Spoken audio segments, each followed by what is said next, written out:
जात नहीं जामनी के सेट पे अचानक मन भइला कि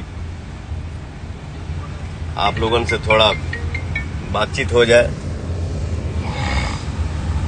प्रियांशु बाबू लाइव का बटन दबा दिए हैं। ये मेरा सौभाग्य है कि हम आप हमेशा मिलते हैं, जुलते हैं, बात करते हैं, हंसी मजाक करते हैं, क्योंकि आप ही लोग मालिक हैं। बहुत अच्छा लगा था।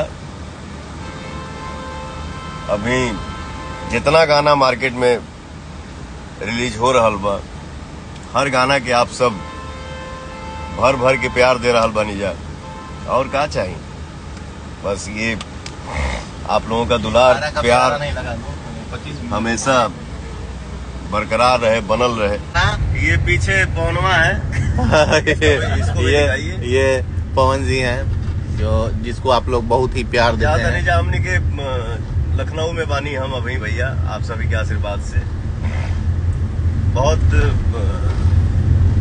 उम्मीद बा, आशा बा, भरोसा बा कि जौन फिल्म बन रहा बा, जौन फिल्म का नाम है जियो मेरी जान, आप सबके पसंद आई।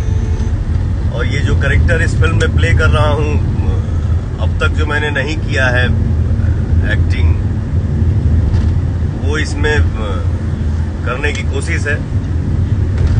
और भरोसा बा कि आप सब एक जरूर लाइक कर बजा।